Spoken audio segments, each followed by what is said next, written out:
Alors, quelques situations et quelques conseils qui pourraient vous aider en relais vitesse. Tout d'abord, il y a une dimension qui paraît nécessaire à aborder quand on parle du relais vitesse, c'est l'autoréférencement, la performance autoréférencée dans les activités athlétiques. L'autoréférencement, c'est gage d'équité entre les élèves et plus largement d'une équité scolaire entre eux.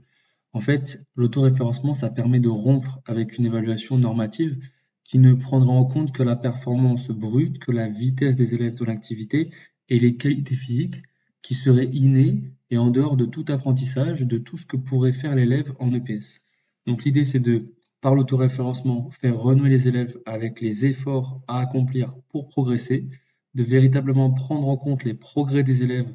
par rapport à une fin de séquence, donc en regard du début de séquence, et de pousser l'élève à devenir réellement compétent dans l'activité et de le pousser à s'engager dans l'activité pour être compétent. L'idée pour l'élève, ça va être de montrer qu'il est capable d'apprendre, donc par l'autoréférencement, et qu'il est aussi capable d'être compétent sans nécessairement être le plus doué, le plus doté de qualités physiques, notamment au départ.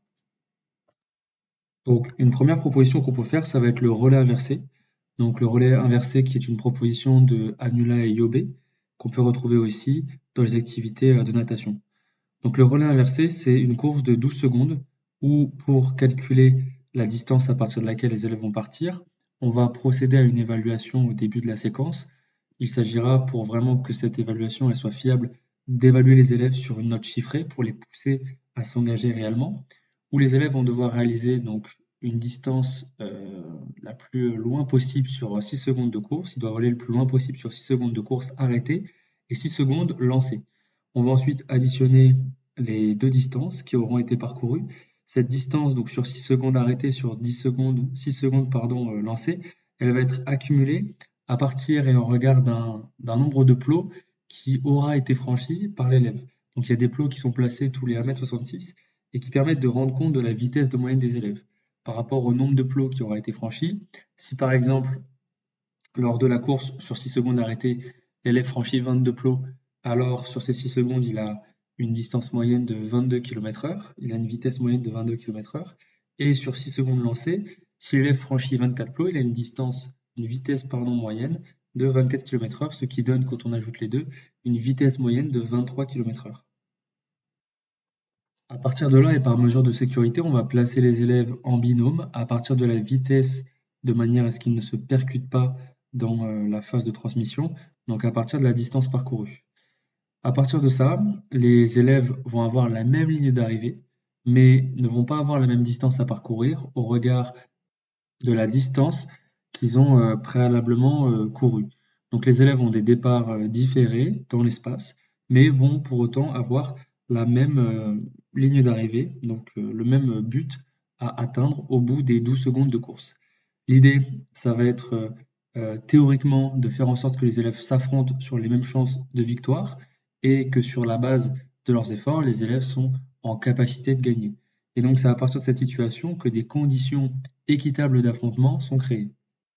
Dans l'évaluation, il sera possible de juger de l'atteinte de la compétence selon la distance parcourue par rapport à la ligne d'arrivée. Si les élèves ont dépassé la ligne d'arrivée, ça sous-entend que par rapport à la transmission et par rapport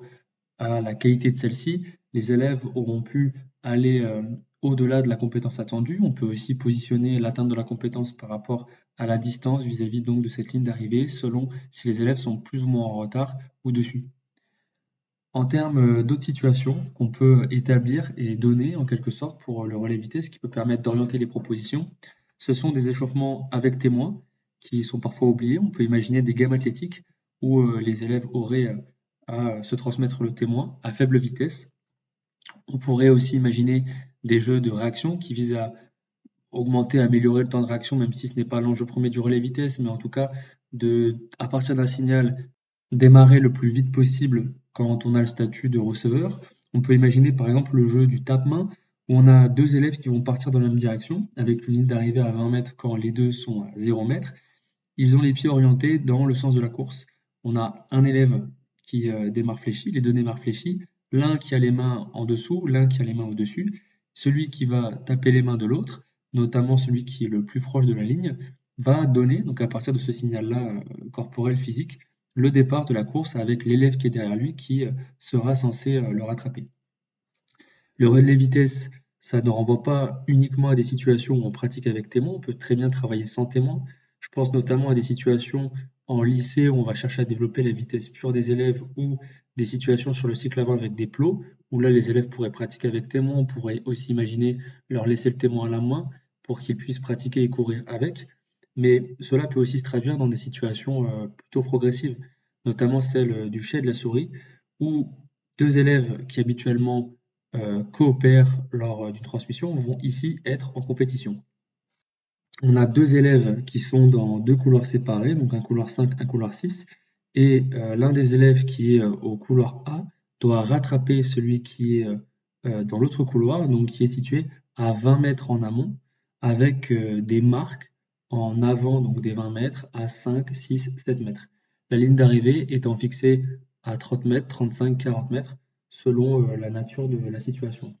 Le but pour le coureur A, donc ça va être de le rattraper, de franchir la ligne d'arrivée avant le coureur numéro B, et le B, donc de franchir la ligne d'arrivée avant le coureur A. Pour cela, le coureur B, il va avoir des signaux différenciés à partir du moment où le coureur B va passer à côté de la marque du plot qui indiquera pour le coureur A qui sera dans une attitude prédynamique, c'est-à-dire avec un regard orienté vers les marques et des appuis de course qui sont tournés vers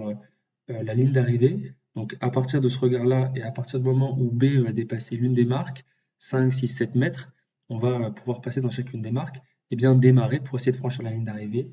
On peut imaginer comptabiliser les points, donc c'est celui ou celle qui aura marqué le plus de points qui aura gagné, avec bien évidemment un inversement des rôles au fur et à mesure de la situation. Donc à partir de cette situation où les élèves étaient sans témoin, on peut ensuite passer à une situation où les élèves sont avec témoin. Il s'agit à partir de cette situation sans témoin de déterminer avec quelle marque les élèves étaient le plus proche de la ligne d'arrivée ensemble, là où les élèves étaient en situation de se plus le batailler. À partir de cette situation, les élèves peuvent établir deux marques, déterminer une marque, celle qui semble la plus favorable à coordonner des vitesses, à faire en sorte que le receveur soit à pleine vitesse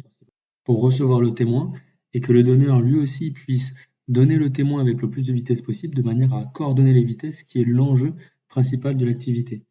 Je déconseille fortement aux candidats de présenter des situations sans témoin ou du moins totalement à l'échelle de la leçon. Le but est véritablement de respecter la logique culturelle de l'activité, même si cette logique-là renvoie à la coordination de vitesse. Il s'agit de recontextualiser l'activité avec un relais. Je préconise donc dans l'organisation de la leçon de passer par un échauffement avec ou sans témoin, ensuite de passer à la situation complexe, de proposer une situation plus ciblée pour ensuite revenir à une situation complexe avec une contrainte supplémentaire ou un ajout qui aura été complété par la situation cible qui vient accentuer la problématique chez les élèves qui sont observés et notamment qui rend compte de l'objectif de leçon et de la cohérence de la leçon qui est à avoir entre l'échauffement, la situation complexe, la situation ciblée et de nouveau par le retour à la situation complexe.